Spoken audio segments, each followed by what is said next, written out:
I would say that there was some issues with being able to communicate, right? And so I'm very open about this. I talk to a therapist once a month. I didn't used to be open about that.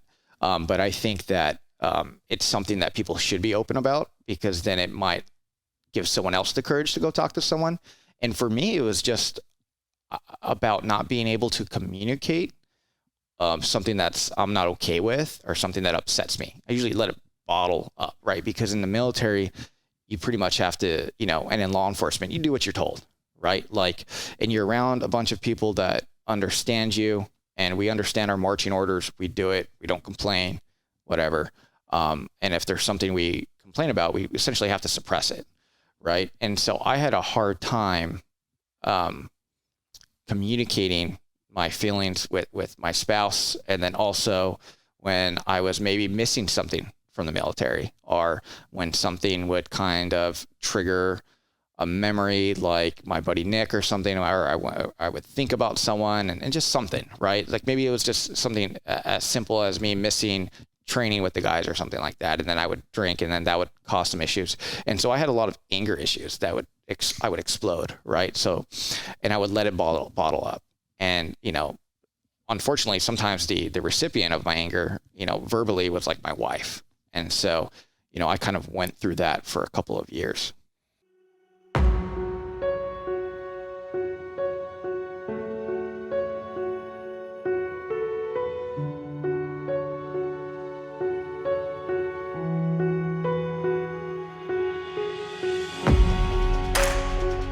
Welcome to the Transition Drill Podcast.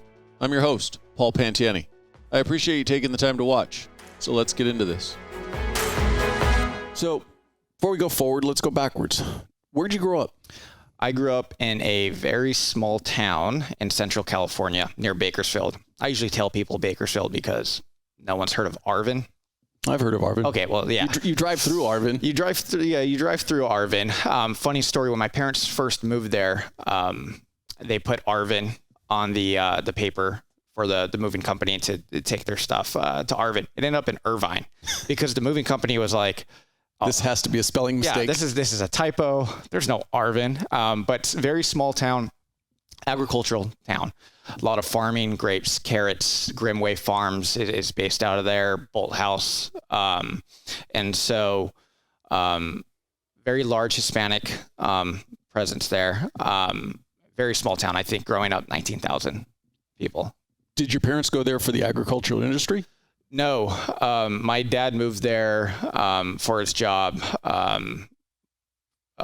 He moved from Denver. He graduated seminary school, so my dad's actually a pastor. So then he moved down there to his church. Do you have a big family? Brothers, sisters? 2 brothers, 1 older, 1 younger. I'm the middle child, and then a handful of cousins. Kind of a small family. For you growing up, what was your life like? Heavy into sports? Were you a school kid? Troublemaker? So I had very strict parents, very, very strict parents. That was pastor. I would say that I turned into the typical pastor kid, late high school years. Grew up playing sports, baseball, basketball, focused on baseball in high school. I was good at school. My parents, pushed it on me. I would come home, have to do my homework. Couldn't do anything else. Couldn't watch TV until everything was done. That type of upbringing. Very, very strict household. And then I would say junior, senior year, I realized that, okay, I have a little decision-making I can do outside of my parents' control, right? I learned how to lie effectively. I learned how to kind of twist the truth, and I got into a little bit of trouble during my senior year and whatnot. Nothing major, just kind of something wasn't normal for my parents to see. And then after that, I did the whole junior college thing and kind of went through a phase in my life where I was like, not sure what I want to do. I was going to ask, so as a kid growing up, did you have any aspirations for adulthood? I wanted to be a surgeon. Surgery fascinated me when I was in about middle school, and I used to watch all those TV shows and whatnot whenever they would do. I forget the names of them, but there was those TV shows where you can watch operations, ER type of stuff. And I was fascinated by it. And so I would say my biggest aspiration was being a surgeon. And then also I was also very motivated by the invasion of Iraq when it happened, and fascinated about that. And so that kind of drew me to military type movies, looking into different armed forces and whatnot. What year did you graduate?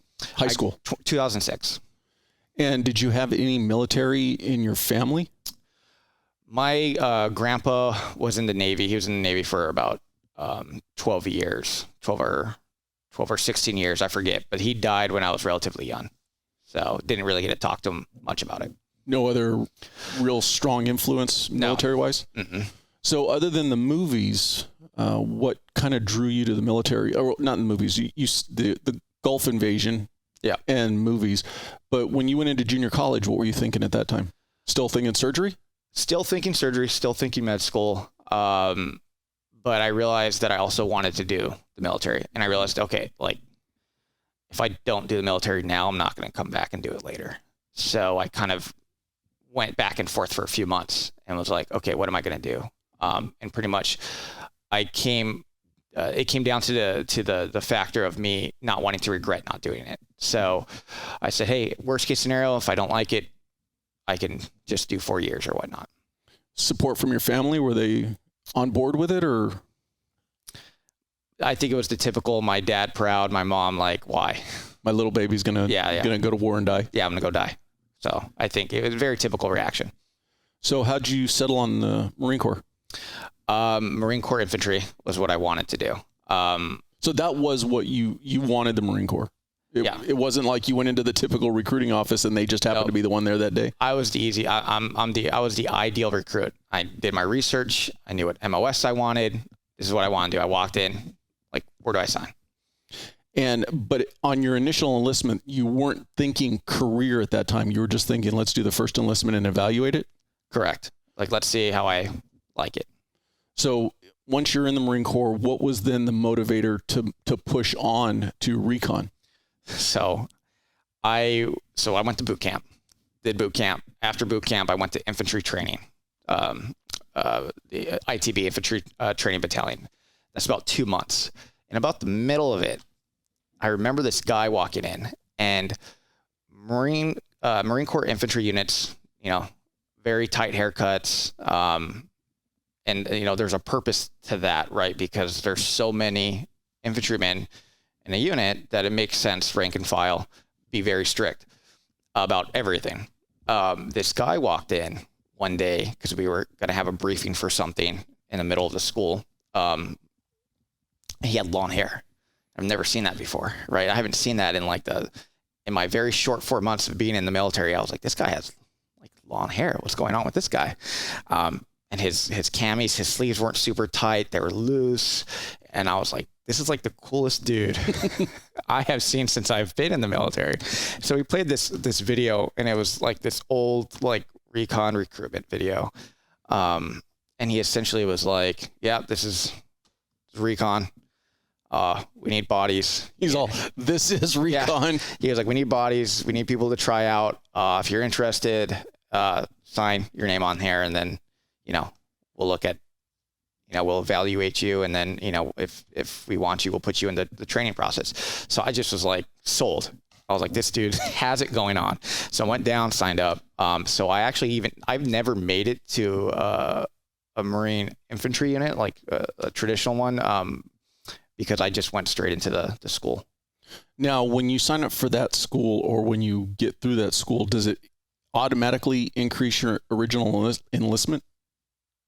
No, it would if they mapped up, because it was so early on. I was like 4 or 5 months in, right? So because I was so early on, they were kind of like, okay, you can do the schools, you can do some deployments, all within your 4 years. I ended up having to do extensions anyway. Like, so when I went to Afghanistan, I had to do a 1 year extension. So it added a year to my enlistment, but no, I didn't have to do an extension right off the bat because I was still I was still fresh. So you mentioned extending your enlistment. Was there ever a point where you were thinking, I'm going to make a career out of this? Yeah, I would say it was about like right before my deployment to Afghanistan. I was thinking I could do this as a career. But that's a big commitment. And there was like a lot of factors that came into play. But I mean, I would say at that point, it crossed my mind to make it a career. And at that point, you're 6 years in, 5 years in? About 5. And so you started contemplating it. Yeah. But you never did, or did something else derail that plan? Yeah, a few things. My now wife kind of gave me an ultimatum. And kudos to guys that have kids and are married and deployed. Like, I never did that. I don't know how they do it. It's hard, being gone 7 months at a time from your family and stuff like that. Like, I kind of always wanted to separate that from my military career, specifically the deployments. Like, I didn't want to be gone for 7 months and whatnot. And so, that's why I held off on getting married. That's why I held off on having kids and whatnot.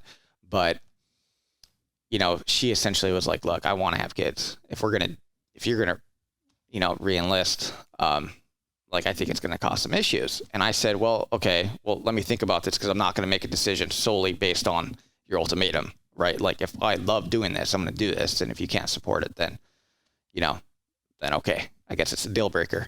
But then I also thought there was a financial aspect to it too, where I kind of was like, the military pay structure is the same no matter what job you have.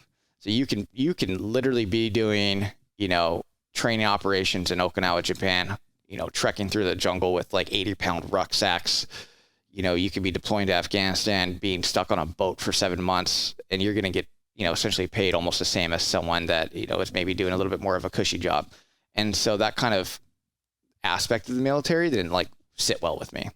I was like, okay, I'm not okay with that. And that was like one of the biggest factors for me getting out, was I want to go get paid what I think my worth is. Where were you stationed at that time? Or more importantly, where was your wife living at that time? She was living in California. Is she from California? Yeah, she lived in another equally small town. Let's see if you know this one, Lamont. No. Okay, there you go. So Lamont, it's about 10 miles from Arvin. Okay. It's not its city. It's a part of Kern County, and it kind of falls under Bakersfield's jurisdiction, but they just kind of let it do it. They let that town do whatever they want. The reason why I asked that, and I've asked other guests this, that's one of the reoccurring reasons why a lot of service members end their service career early, because of trying to strike that balance and still make a career. And one of the factors that always kind of, not always, but it does come into play, is if your spouse, male or female, is living in a completely foreign environment. So they've got no source of their social circle while you're off deployed.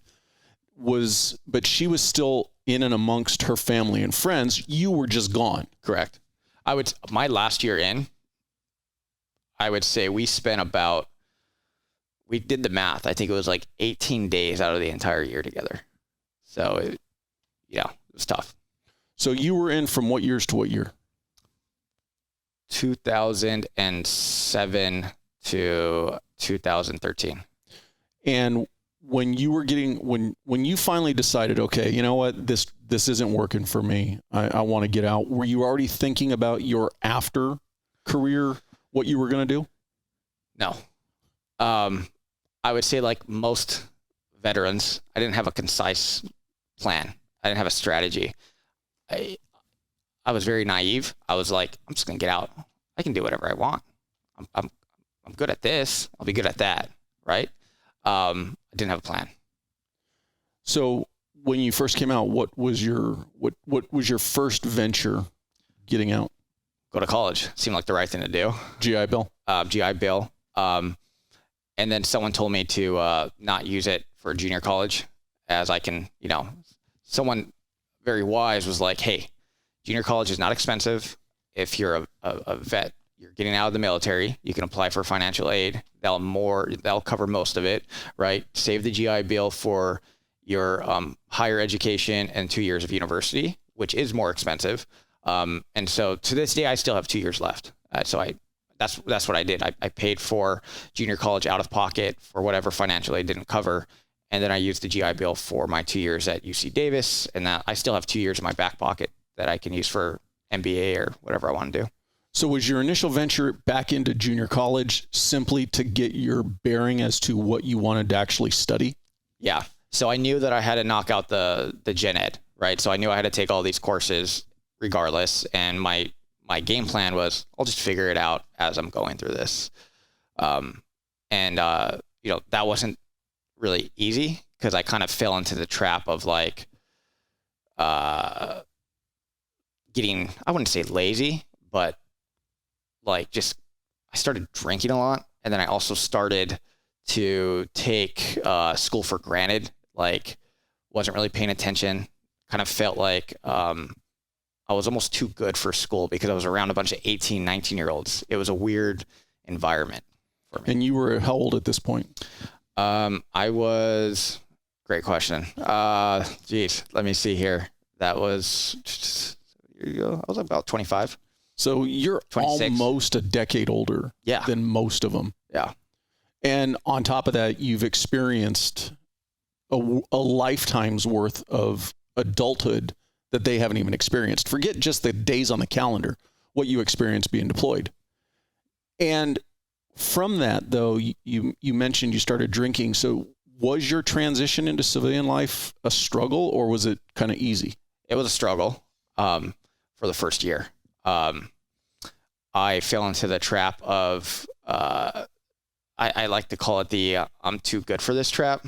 Like sitting in class, I felt like, okay, I don't need to be doing this. You know, I'm learning basic history with 18, 19-year-olds and stuff like this. Like this is a waste of my time. Like I should be able to go straight into the courses I want to take. And then I also felt like, no, I couldn't talk to anyone, right? Like they're not going to get me. Why would I be friends with this person? Right. Like I just deployed with a lot of cool dudes that get me. That's my friend group, right? That's the group that understands me. I don't know how to talk to these individuals. And so what happened is I would just kind of turn to what I did do well with my buddies, right? Was drink a lot, right? So you do workups, you do a large training package with like a platoon with a team. And then when you finish that, you go, right? You get hammered after, you celebrate something, right? That's what you do. And that's kind of was my connective tissue to my military life was like drinking, right? So I would every day go buy a 12-pack of Miller Lite or something, just kind of hang out in my room, not do my homework, just, I can do the homework later. I'll knock it out in 10 minutes. I'll be fine. So my first year, that was kind of the status quo for me. Was there a single event or a single catalyst that pulled you out of that kind of hole you were going down? Yeah. Someone that I know called me one day and was like, hey, so-and-so killed himself. And I was like, oh, wow. And this is a guy that I knew. And apparently he was very, very, very messed up in the head with his transition, like couldn't cope well. Not only was he drinking, he was doing drugs. And he just, flopped out of school and just went down that dark and narrow path, I guess. And I didn't speak to him for months before this happened, but then he called me, told me this, and that kind of like opened my eyes. And I was like, what the hell am I doing? And then I started thinking about my buddy Nick. So Nick was one of my best friends in the military. I went to recon school with him. We were pretty close. We went to Okinawa together, 3rd Recon, and he died in combat. This is like the model kid that you would want to have, the model son. Like never drank, never did anything wrong, excelled at everything he did. It was like we all hated him because of it. It was like he was a perfect kid, right? You're like the kid that everyone's mom is like, why can't you be more like Nick, right? It's like, screw Nick. But he died in combat, and I started thinking about him, and I'm like, he would be so disappointed in me if he saw what I was doing. So disappointed, right? And then I thought about, the individual that killed himself, and I just was like, what am I doing? Like, Jesus. Like, and I think I'm too good for these college kids. Like, I look like a loser right now. were you only drinking, or were there any issues with your mental health and that? I would say that there was some issues with being able to communicate, right? And so I'm very open about this. I talk to a therapist once a month. I didn't used to be open about that.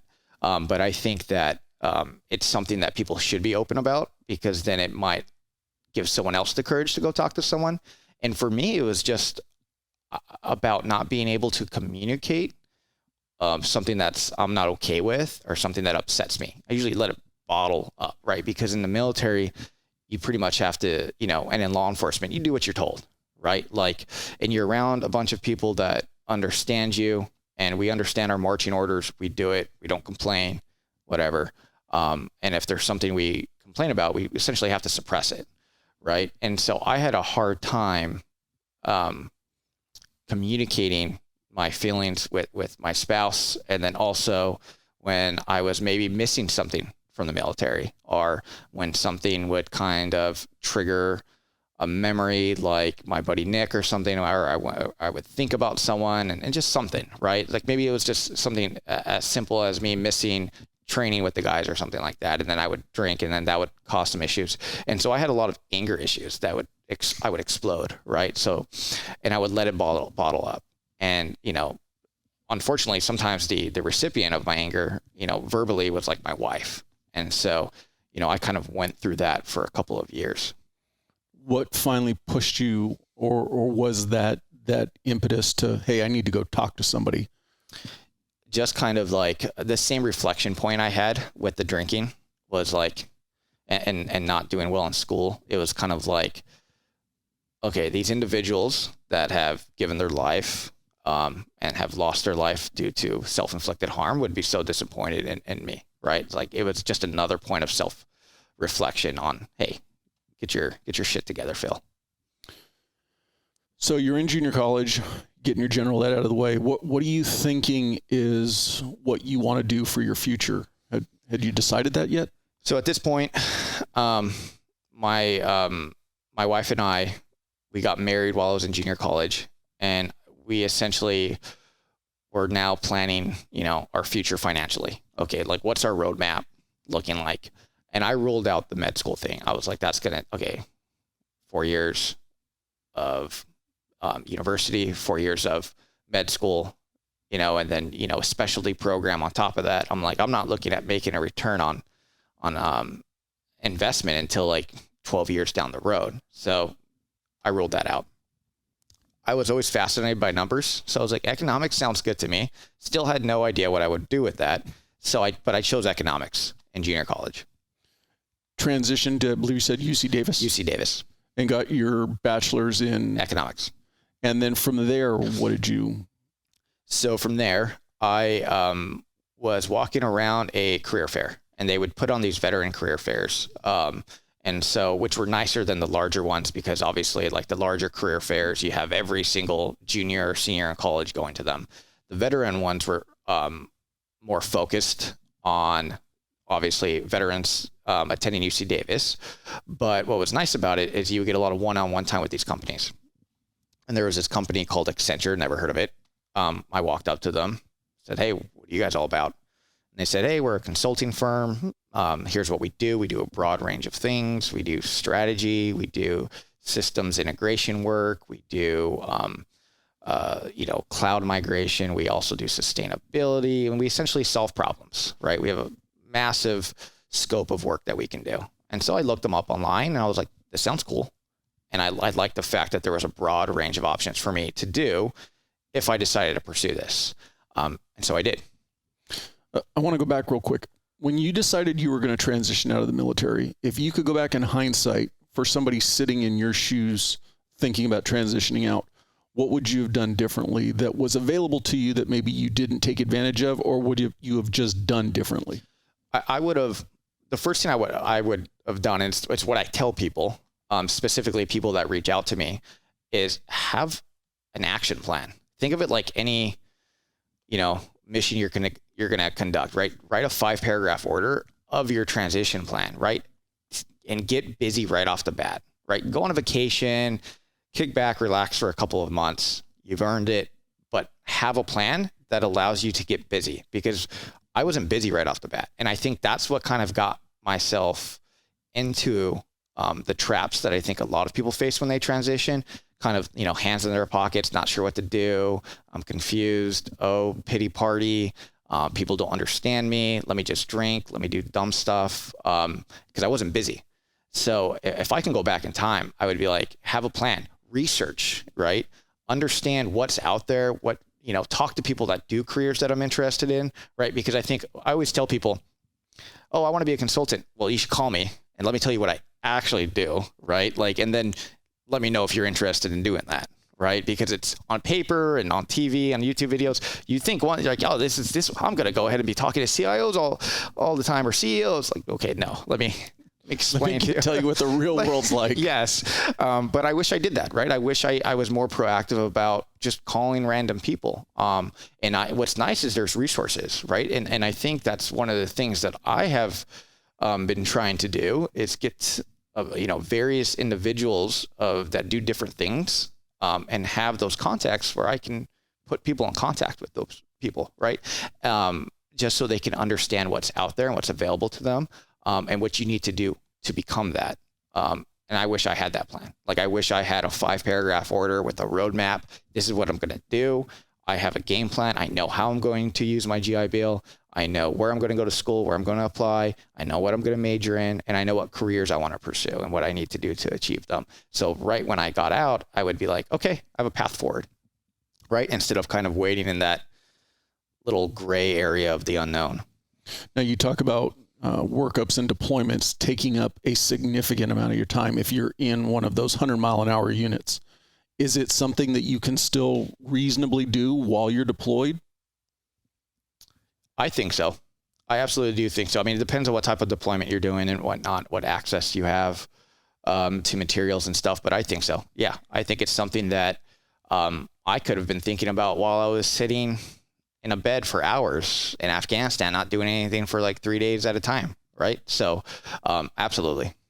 And this may even sound like a rhetorical question, because in my head, the first answer that screams out to me is as soon as possible. But what's a realistic timeline to be planning that, would you say?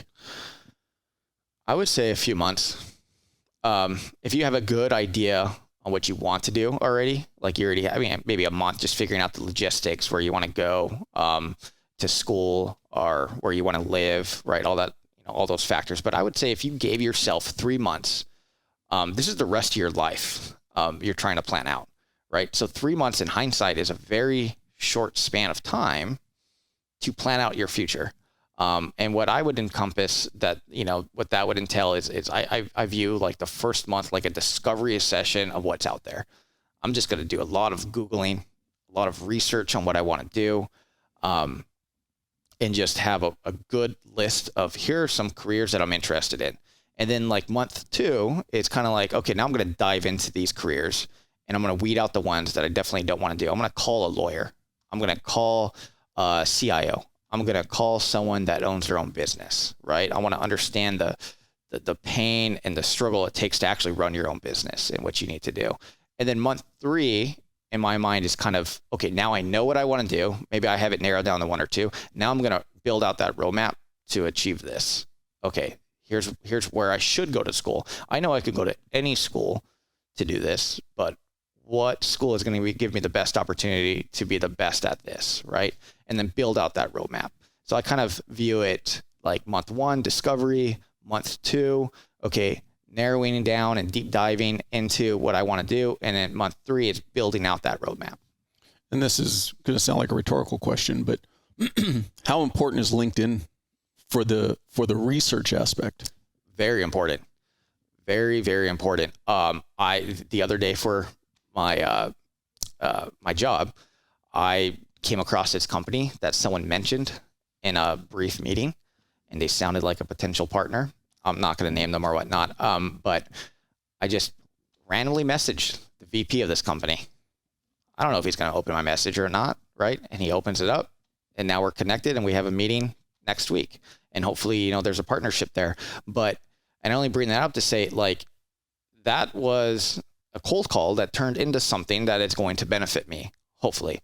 And so I didn't use LinkedIn when I first got out. I could have randomly reached out to people and said, hey, I'm Phil, I'm transitioning, I'm interested in this career. I don't know what I need to do it. You know, can you help guide me? And maybe that person says no or doesn't respond, right? But if you send that to multiple people, someone's going to respond, right? And then you're going to expand your network of people that you know and people that you don't know, and be able to, you know, to get LinkedIn, right, with those individuals. I wish I used LinkedIn when I first got out.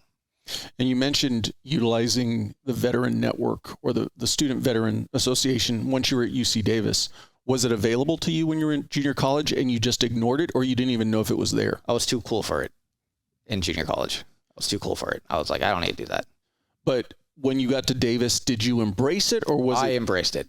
100% embraced it. Yeah. What caused that change? I think I was just more mature. Okay. I just realized, hey, like, these resources are available to me, right? Like, I should use them.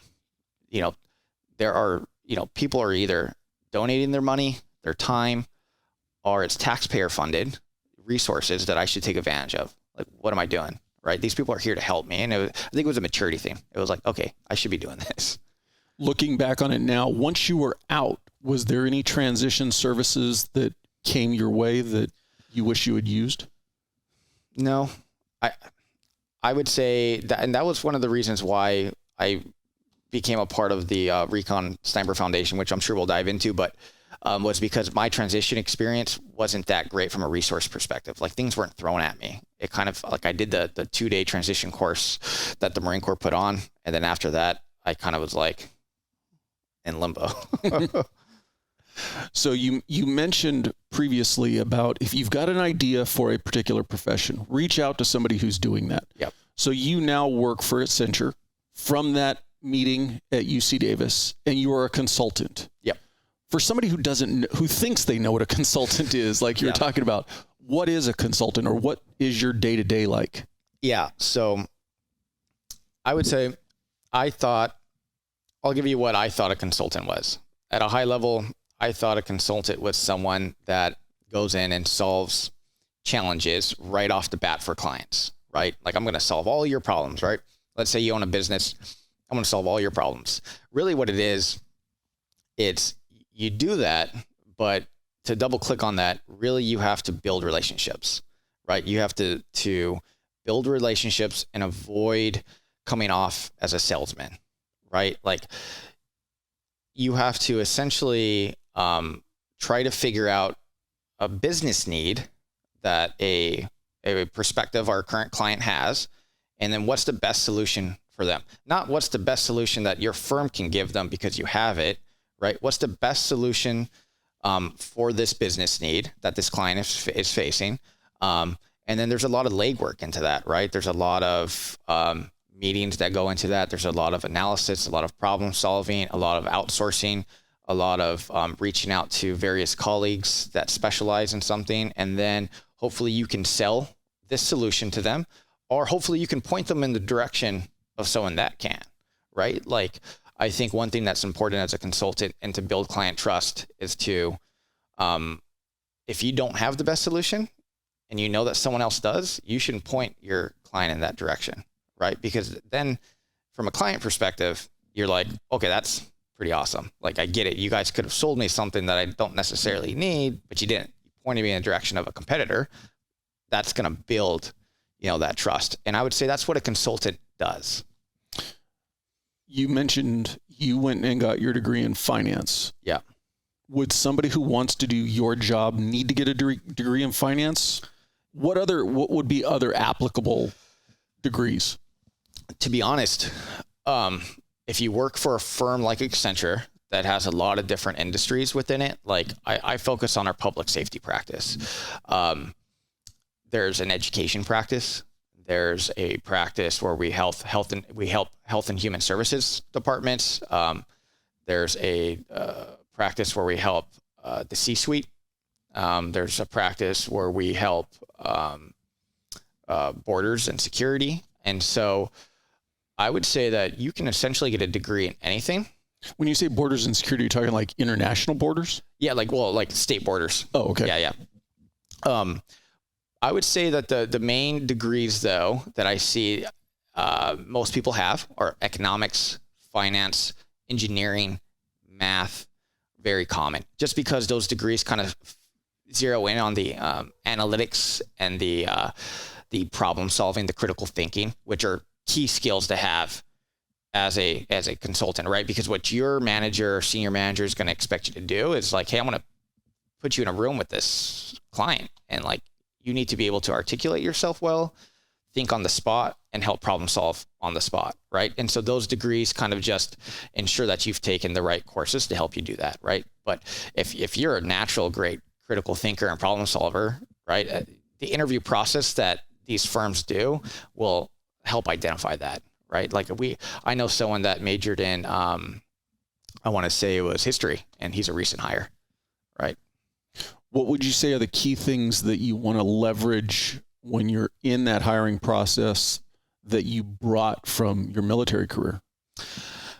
Being able to articulate that you have the ability to mobilize a small team and achieve an objective in a well thought out approach, right? If you're able to do that, you're showing the person that you're interviewing that you're like light years ahead of your peers, right? Because most people are going to go into the interview process and think about, okay, I can solve math problems, right? I can give you a framework for a challenge that you're presenting to me and solve it, right?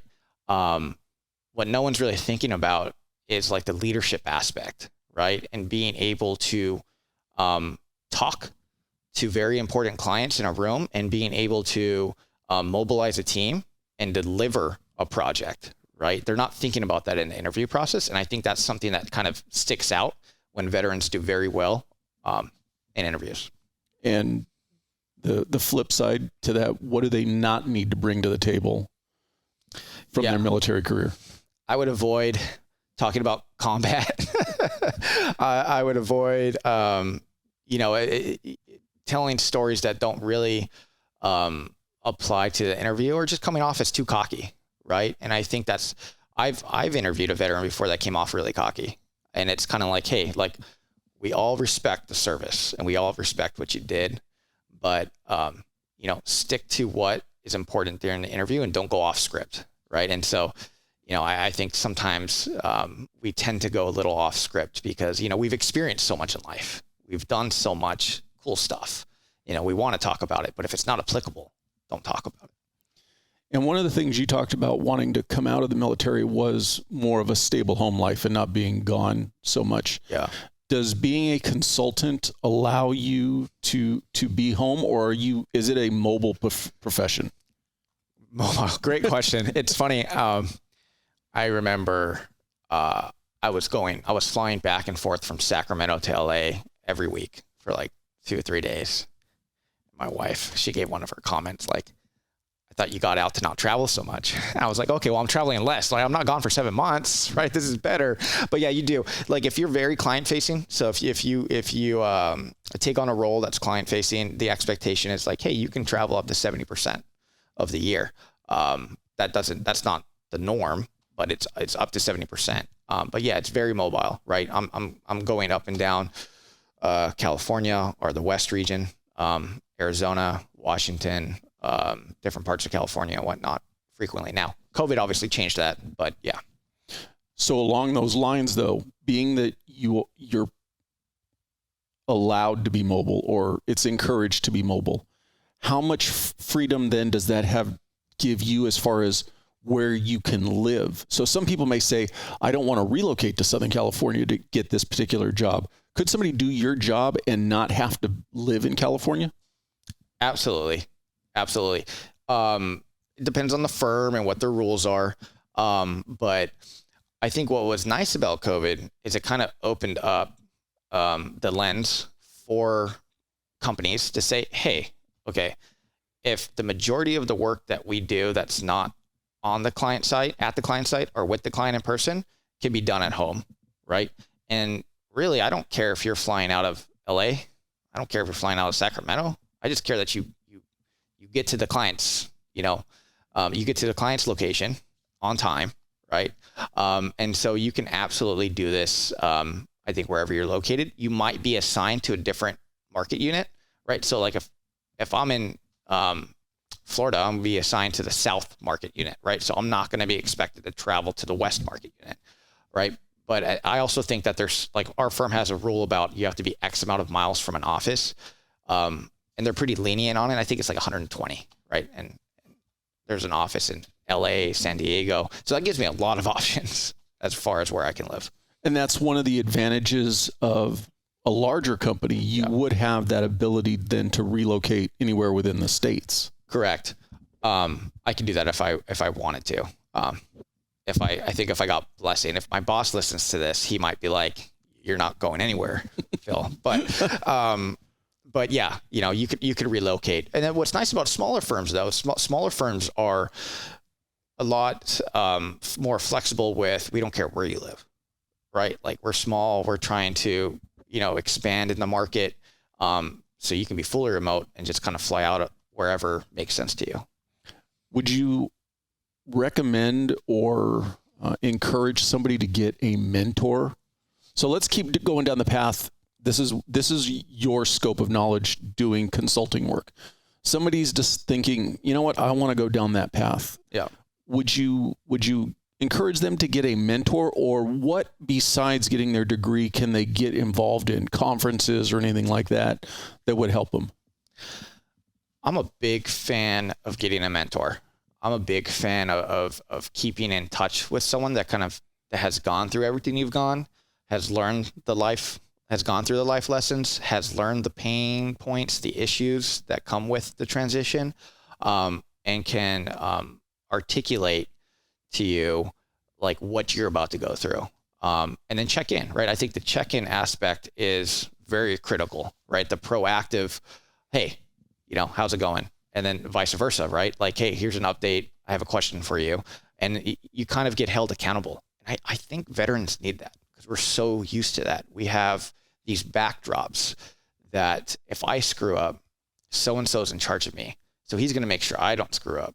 And then, the platoon sergeant has the commander who's going to essentially make sure he doesn't screw up. And then there's the battalion commander, right? And it goes down the line. There's all these backstops that we have to make sure that no one's going to screw up, right? And that when you're in the military and you're used to that. And I think that that's a key piece that is missing when you transition is you're now accountable for yourself. No one else, that professor doesn't care if you flunk out. He still gets paid. Exactly. No one cares. All the other students don't care about you, right? Like you're now accountable for yourself. And so I'm a big proponent for getting a mentor. So going forward, where do you see your future in the consulting world? Yeah, I love what I do right now. I see myself, being known for expanding our public safety business to a point where we're a top competitor in that space.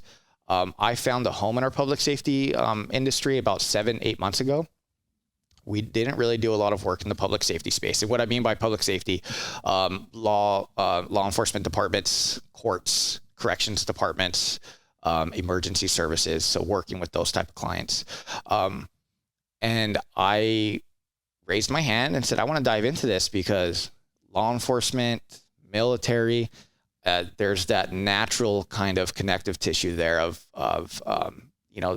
the language we use, the way we approach problems. And I kind of felt at home when I started to dive into that, right? Like I'm working with very like-minded individuals. And so I love it. And so I see myself just diving even more deeper into it and hopefully, becoming a leader in that space. So you mentioned it previously, Recon and Sniper Foundation. Mm-hmm. Tell me about it, how it came about, what's your involvement? Yeah. So the then president of it, John Brown, reached out to me when I was at UC Davis, my first year there. And this is when I had my shit together. and everything was going. According to you, maybe if you asked your wife, she might say something different. This is true. This is true. But this is when I was like, okay, like I'm doing good in school. I got into Davis, right? Everything's going well. And he called me and told me like, hey, like we're looking for more volunteers to kind of help us, run things. Do you want to be the treasurer? Because they knew that I took accounting classes, was doing economics and finance.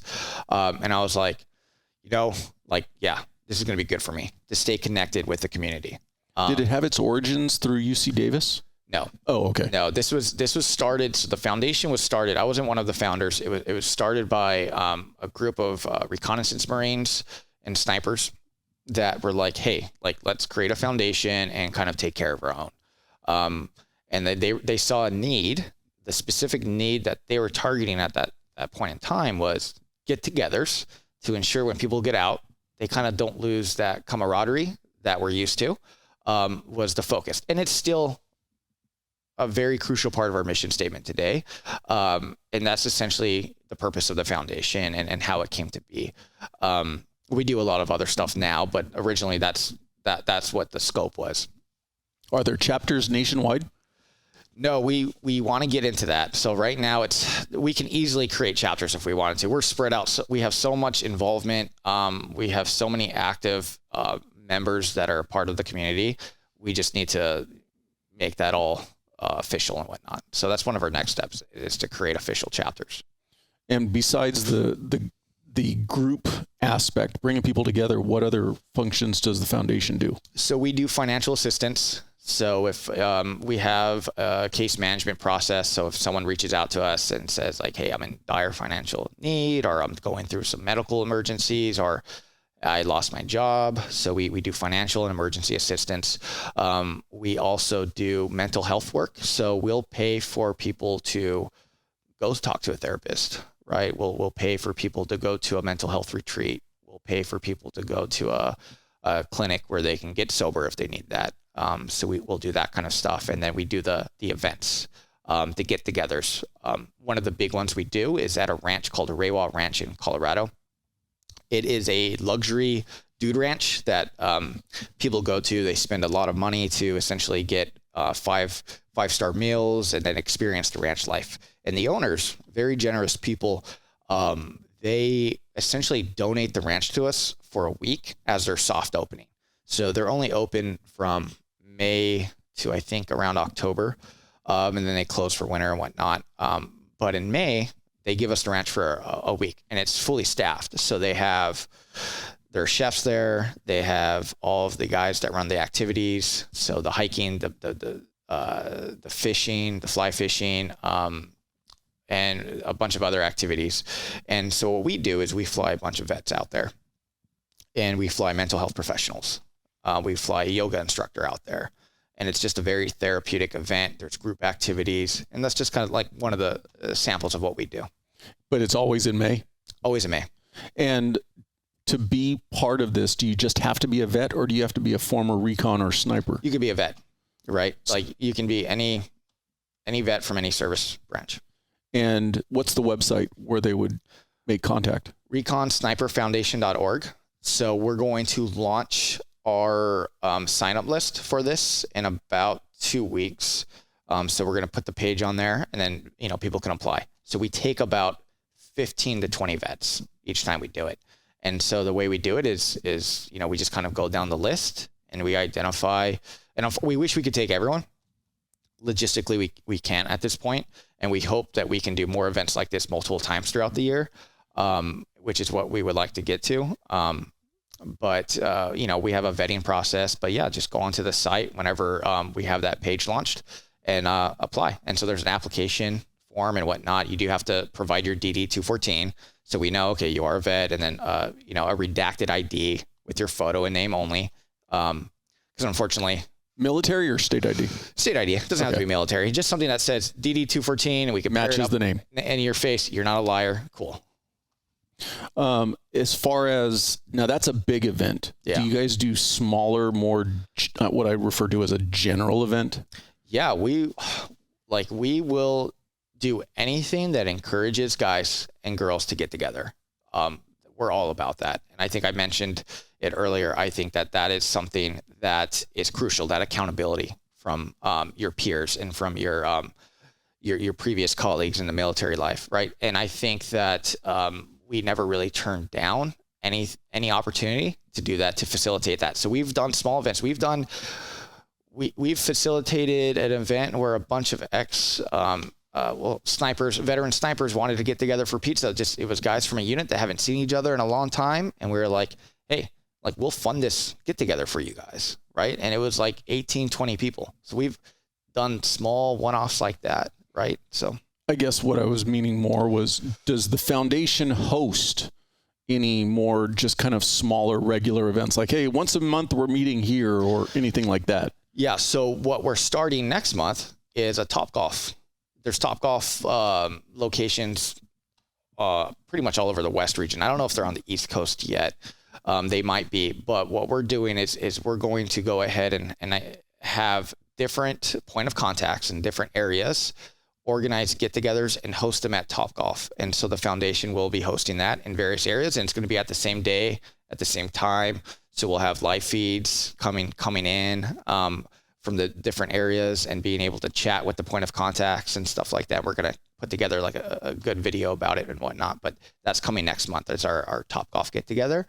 And then another thing that we're looking to do is a golf tournament in Texas. So we haven't done that yet. We're in the process of planning that. Planning that for 2022 or 2023? 2022. Yeah. And how did Texas get selected? We actually know someone that is on the Houston Texans. I don't know if I can say his name, but he wanted to be anonymous. But we know someone that's on the Houston Texans, and he's going to help us plan that out. So your events are largely driven by your benefactors, your bigger events. Yeah. Yeah. And they have to be. I mean, we're all volunteers. Sorry. That's all right. At this point, they have to be. Our benefactors are big supporters that can truly, make an impact. And we're so grateful for them, because they allow us to do these big events because, we're small. All volunteers. We're just starting out. We all have day jobs. And unfortunately, what's hard about a nonprofit is if you do have a day job and you're doing this on the side, it's so hard to raise funds, because raising funds, that's a full-time job. Hitting the streets, right? Hustling, talking to people. It's very similar to my consulting job, right? Like, that is a full-time job, going out and building relationships and getting people to trust your organization, trust what you do, and then open up their, wallets to you. Is your board central as far as its location, or are you guys we're spread out? So if there's somebody who's interested in getting involved at the assisting or helping level, are you guys actively still looking for people? Yes. Yes. Simple answer. Yes. We take any and all volunteers. And we've had people reach out to us. And I think the one thing that people need to realize is that I think a lot of people think like, okay, I want to volunteer, but I've never worked with the nonprofit before, or I don't have a lot of time. We don't care. If you have a little time to give and you have a specific skill set, or even if you don't have a specific skill set, you can just, respond to emails of a specific category. Like, we can use your help there, right? Like, because we do have a large reach at this point, and I think our reach has kind of gotten to the point where, like, okay, we need more bodies to kind of help us, maintain, the status quo. And so, we yes, volunteers. And since this podcast is directed at first responders and military members, if somebody's non-military, but they've been a first responder or even just a civilian, would they still be able to volunteer and assist? Yep, absolutely. And I think that's, I'm glad you brought that up, because I think some people that maybe weren't in recon, or they weren't a sniper, or they weren't in the military, or they weren't in law enforcement, get a little timid. Like, I'm not one of them. I can't volunteer. No, you absolutely can volunteer, and we would absolutely welcome it. Right. So, because unfortunately, the name itself could be a little off-putting if somebody doesn't think, well, I wasn't former recon, I wasn't former sniper. So that's cool to know that you're looking for anybody who wants to help and give back. Yep, absolutely. And we're starting to see a little bit more of that. And and you're right. I think the name is it's like, okay, Recon, and it's so specific, right? It's Recon and Sniper Foundation. Okay, so if I'm not recon, I'm not a sniper. They're not going to want me. They're not going to want me. Not true, right? Well, that's cool. Any last words of advice that you could give to somebody, military looking to transition out? Yeah, I would say, don't get out without a plan, but also, make sure that you build a solid base around you when you do get out. You have your connects, you have the people that you're going to be able to reach out to, right? So if you're moving from a platoon environment and you're getting out of the military, build that platoon around you, right? Reach out to people that got out maybe 6 months, a year before you. Stay connected with the individuals that, you served with, right? Find a mentor, and essentially kind of create a wall of accountability that keeps you in check, and that you also know, who you need to essentially make proud and achieve your goals, based on that wall of people that are going to support you. That would be my biggest advice. I mean, that's what I wish I did. If you could go back and do it now, and obviously having been through counseling, but would you have gone straight into counseling right out of the military? I would have. Yeah, I would have okay. Knowing what I know now, yes, I would have. Easier said than done, right? You have to swallow that pride. You have to, I need to go talk to someone about my feelings. I'm not going to do that, right? That's lame. But I would have. And that's why I'm so open about it, because I think if I saw someone that I knew and respected and they told me they did that, it would make it a lot easier for me. I bring it up regularly because one of the ancillary components that I want to do with this podcast is the importance of mental and physical health and taking care of yourself so that when you get to your transition, you're best prepared for it and you can enjoy it or be able to succeed in it. Yeah. And both of our professions, law enforcement and the military, historically have been very much, the big tough macho guy. Mm-hmm. Suck it up. Don't let your feelings out. But every day that goes by and every person that I talk to has either benefited from it, knows somebody who, like your friend who took his own life, maybe if they'd have gotten into counseling. And so it's just a reoccurring theme for me. Everybody should at least look down that path, put the ego aside. And so when somebody like you says, yeah, I did it and it helped me is why I like to always ask. No, you're absolutely, and I'm glad you brought up the physical aspect of it, right? Like that's mental health maintenance, and it's, alone in itself, right? Like being able to take care of your body, getting out and being able to make sure that you are staying physical, you're distracting your mind, right? You're doing something that's good for your body, good for your heart, good for your health. And then just being open about, talking about, your feelings to someone that can actually help you, figure out what's going on up here. So as we exit out, if somebody's got any questions more in depth, can they reach out to you? Absolutely. What's the best way to get a hold of you? You can go ahead and go to reconsniperfoundation.org. And my email address is on there. You can find me on LinkedIn, Philip McGinty. And that's the only social media I'm on, LinkedIn. I appreciate your time. Yeah, of course.